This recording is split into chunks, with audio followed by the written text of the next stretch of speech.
Assalamualaikum warahmatullahi wabarakatuh. Sebelumnya perkenalkan nama saya Samiarkan Ruwaskita Zudi dengan NIM G002543 dari kelompok A10. Hari ini akan mempresentasikan laporan praktikum anatomi pada blok 2.1 yang berjudul Anatomi Organ Genitalia dan Uropoetika. Nah, kita langsung aja ke laporan. Nah, di sini kita mulai dengan anatomi penis.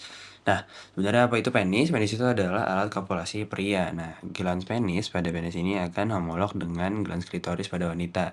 Nah, penis ini dibagi menjadi dua, yaitu pars penis itu dibagi menjadi dua, jadi pars libera dan pars fixa.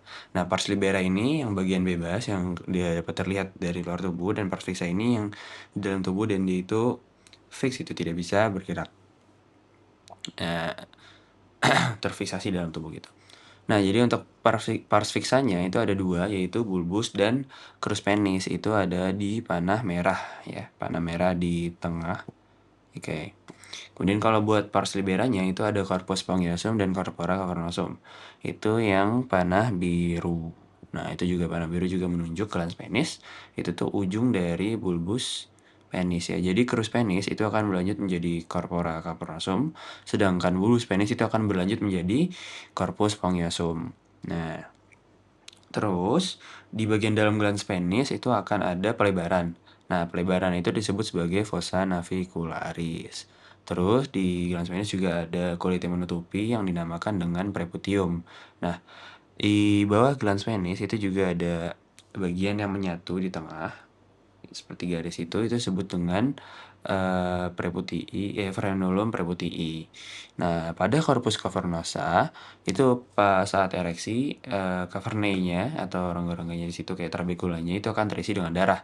Habis itu ada lapisan yang namanya tunica albuginea, dan yang di kanan dan di kiri dexter sinister itu akan menyatu di bagian tengah dan nanti disebut dengan septum pectiniform penis. Terus kemudian ada dua otot yang berinsersi pada bulbus dan crus penis, masing-masing satu. Jadi kalau misal yang crus penis itu dia adalah musculus ischiocavernosus ya. Kemudian kalau misal yang di bulbus penis itu adalah musculus bulbus spongiasus. Kita lanjut ke skrotum. Nah, jadi skrotum ini fungsinya itu untuk mengatur suhu buat spermatogenesis. Nah, dia itu menggantung ya di bagian bawah ya, di bagian inferior. Oke, dia itu ada 9 lapisan yang membungkus testis. Nah, pertama dari luar itu ada kulit. Ya, yang pertama itu kulit. Yang kedua itu ada fascia dartos dan musculus dartos. Yang ketiga ada fascia spermatica externa, keempatnya musculus cremasterika. Nah, musculus cremasterika ini yang akan kontraksi dan relaksasi atau men-adjust dari tinggi atau penempatan dari skrotumnya gitu. Kalau misal dia kedinginan, dia akan mendekat ke dalam tubuh atau ditarik ke atas. Kalau misalnya dipanasin dia akan ke bawah. Nah, kenapa ada skrotum? Jadi skrotum ini kan dia itu buat tempat testis. Nah, spermatogenesis ini membutuhkan suhu yang relatif lebih rendah dibanding suhu tubuh normal ya. Jadi dia makanya letaknya di luar abdominal, rongga abdominal itu. Nah, kemudian yang kelima ini ada fascia spermatica interna, keenam ada tunica vaginalis, lamina parietalis, ketujuhnya ada tunica vaginalis, lamina visceralis, ke-8 ada tunica albuginea, 9 ada tunica vasculosa, dan terakhir itu adalah substansi substansi testis itu sendiri. Kita lanjut ke testis. Nah, jadi testis ini adalah tempat produksi atau spermatogenesis, produksi sperma ya. Jadi kalau untuk di wanita ini akan homolog dengan ovarium. Nah, atau oh iya tadi itu sebenarnya kalau buat skrotum dia itu akan homolog dengan labia mayora pada organa genitalia feminima. Nah, jadi skrotum testis ini ada kanan dan kiri, ada dexter dan sinister. Nah, jadi letak yang sinister ini lebih rendah daripada yang dexter. Kenapa? Karena dia itu Funiculus spermaticus itu lebih panjang. Jadi dia lebih panjang. Jadi Funiculus spermaticus itu ya yang isinya ada saraf, ada pembuluh darah situ, gerak sampai tiga. Nah, jadi itu lebih panjang yang sinistra, makanya dia lebih turun yang kirinya. Nah, sebelumnya tesis ini ada di dalam abdomen tubuh. Habis itu dia turun, dia mengalami descensus testicularum ke dalam skrotum lewat kanal sigmoidalis dan dibantu oleh gubernaculum. Sama kayak wanita juga, tapi wanita sebenarnya enggak yang sampai turun banget, tapi kayak eee, Grankulumnya berubah menjadi ligamen-ligamen itu masih tersisa. Terus untuk jalur perjalanan dari sperma. Jadi yang pertama itu kan sperma diproduksi dulu di dalam testis ya, di tubulus, contortus miniferus. Nah habis itu, keluar ke tubulus rectus miniferus, lanjut ke rete testis, ke ductus efferens, habis itu ke epididymis, ductus deferens atau vas deferens, terus ke ampulla ductus deferens, terus, akan menyatu dengan, vesicula seminalis di ductus ejaculatorius, terus ke ostium ductus ejaculatorius di, uretra. Nah, di sini akan melanjutkan dari uretra pars prostatica ke pars membranacea, pars spongiosum, lalu ke ostium uretra externa. Terus untuk penyakit di sini ada, torsiotestis yang pertama. Jadi torsiotestis itu adalah peristiwa terpelintirnya vanicus spermaticus yang berakibat pada strangulasi arteri vesicularis yang kemudian dapat menyebabkan infark atau nekrosis dari testis. Nah, intinya seperti bisa dilihat di gambar itu tuh, vanicus spermaticus itu terpelintir gitu.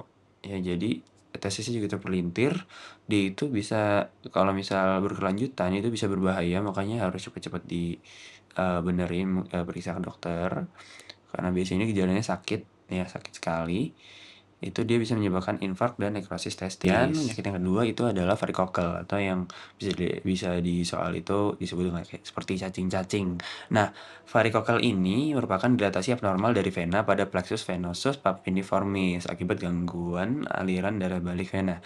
Jadi ini tuh lebih umum terjadi pada, vena plexus vena yang sinistra. Kenapa? Karena dia itu jalannya lebih panjang, yaitu ke vena renalis yang sinistra. Kalau misalnya distra itu dia itu langsung ke vena cava. Kalau misalnya sinistra dia itu lebih jauh, dia ke vena renal. Nah, juga plexusnya itu lebih banyak gitu. Makanya dia karena ada gravitasi jadinya lebih mudah terkena varikokel. Ya, besar kemudian ya. Untuk yang bapak-bapak susah, BAK itu kenapa? Karena adanya BPH atau benign prostatic hyperplasia. Jadi prostat ini membesar, dia itu masih jinak ya. Jadi hiperplasianya ini menyebabkan uretranya ini, tergencit ya. Dia itu nggak bisa nggak terbuka gitu. Kenapa? Karena posisi uretra itu kan dia di depan, di anterior dari si prostat kan. Nah, karena itu kalau misal prostat yang besar, nantinya si uretranya ini karena dia saluran bentuk tabung, dia akan tergencit. Jadi tidak ada bukaannya lagi. Jadi bukan seperti tabung lagi, udah nggak ada bukaannya tengahnya. Nah, itu kenapa dia sulit. Kemudian kita lanjut ke laporan yang kedua. Organ sistem uropoetika. Itu ada dibagi menjadi 4. Yang pertama ada REN yang fungsinya itu untuk ekskresi, filtrasi, regulasi, dan sekresi. Jadi dia itu ada ya untuk uropoetika ini seperti kayak membuat urinnya gitu. Kalau buat selanjutnya itu ada ureter, dia itu mengalirkan dari REN atau ginjal ke vesika urinaria. Jadi ini hanya saluran aja. Habis itu di vesika urinaria ini adalah tempat menampung atau disebut bahasa Indonesia kandung kemih.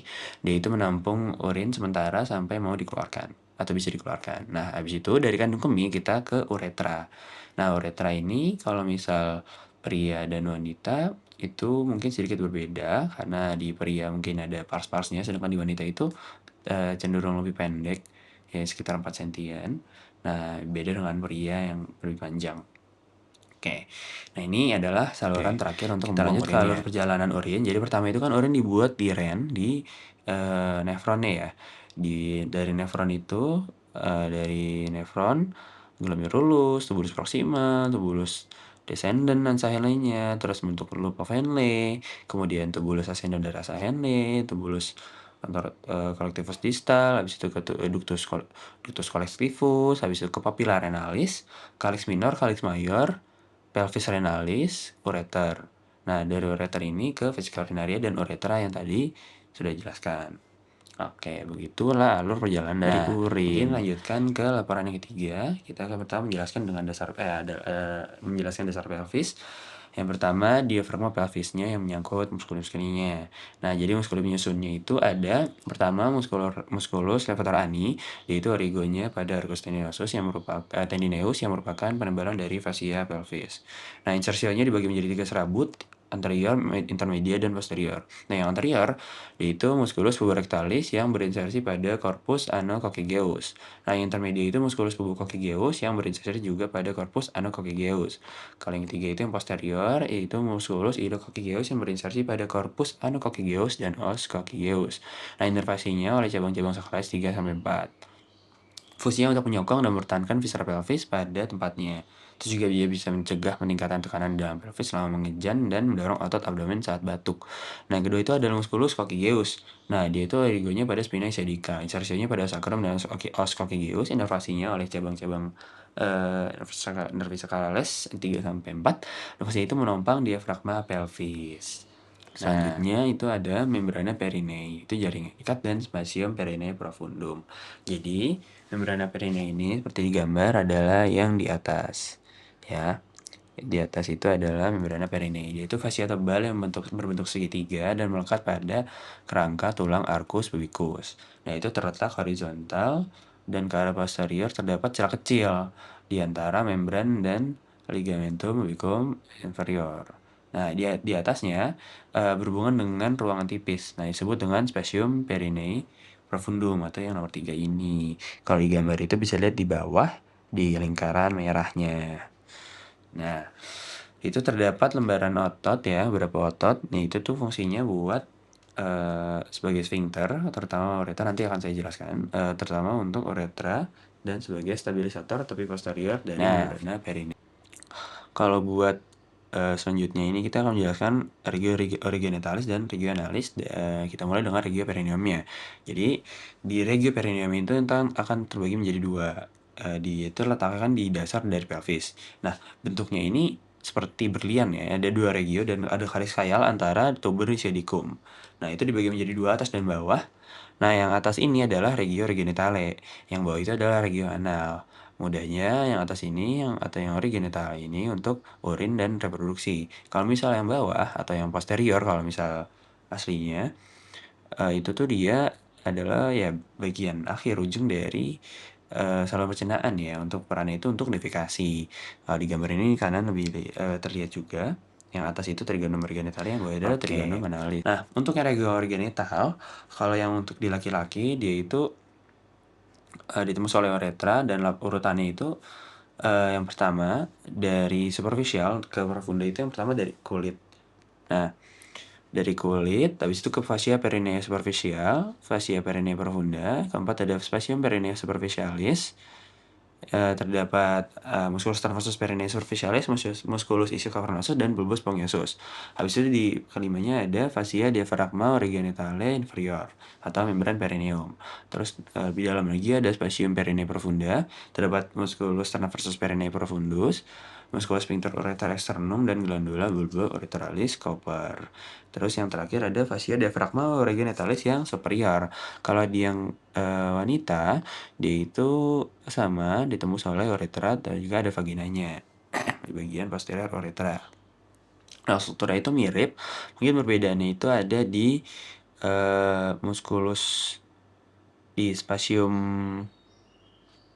perineum yang profundanya itu ada perbedaan. Jadi kalau di sini ada musculus transversus perineum profundus, sphincter ureter externum, musculus sphincter ureter vaginalis, dan musculus compressor. Nah, Oke, jadi ini adalah perbedaan antara pelvis wanita dan pria. Secara umum itu bisa terlihat mudahnya kalau wanita. Nah, ini ciri-cirinya. Kalau misalnya aditus pelvisnya atau bukannya wanita lebih bulat, pria itu seperti jantung. Exitusnya wanita luas, pria sempit. Sacrum wanita pendek luas kurang melengkung, pria panjang sempit kurang melengkung ke depan. Os coccygeusnya wanita lentur, pria kuat. Os iliumnya wanita miring ke lateral, pria lebih tegak. Kemudian kalau misal kavitas pelvikusnya wanita dangkal dan luas, pria itu dalam dan sempit. Kalau misal tulang pelvisnya wanita tipis tidak kuat, pria tebal kuat. Arcus pubis wanita membulat, pria sempit. Foramen obturatum wanita triangular kecil, pria lebar. Acetabulum wanita kecil, pria luas. Incisura sciatica wanita luas dangkal, pria sempit dalam. Spina sciatica wanita tidak menonjol, pria menonjol. Nah, untuk bidang Hodge ini adalah untuk menentukan bayi bisa lahir dengan normal atau tidak ya. Jadi ada bidang Hodge yang pertama itu ada ditarik dari aditus pelvis ya. ditarik oleh ditus pelvis sejajar dengan atasnya os pubis, os superiornya. Kemudian bidang HOTS 2 dia itu sejajar dengan HOTS 1 tapi dia di bawah os simfisis pubis. Nah, habis itu bidang HOTS 3 dia itu setinggi spinae sciatica. Kalau misalnya HOTS 4 dia itu setinggi os kaki geos. Itu semuanya sejajar dengan HOTS 1. Nah, yang terakhir ada prosedur episiotomi. Nah, ini adalah prosedur insisi di posterior organ genitalia feminima pada kondisi partus ya. Prosedur itu dilakukan biasanya itu pas fase 4 pada partus normal kehamilan pertama. Nah, prosedur ini tuh biasanya itu dilakukan untuk mengurangi laserasi dan melebarkan jalan lahirnya dari wanita gitu. Jadi bayinya biar lebih mudah keluar. Nah, ada beberapa metode dari episiotomi, tapi yang lebih sering itu adalah yang mediolateral dan medialis. Nah, kenapa ini ada yang mediolateralis? Karena kalau misal medio doang itu dia ada kemungkinan potongan itu bisa menyatukan rektum dengan vagina. Nah, makanya potongnya itu lurus dan ke samping atau tengah dan samping, itu mediolateralis. Itu untuk menghindari gabung dari rektum dan vaginanya. Oke, mungkin sekian presentasi dari saya. Kurang lebihnya saya mohon maaf. Terima kasih sudah mendengarkan, menonton. Wassalamualaikum warahmatullahi wabarakatuh.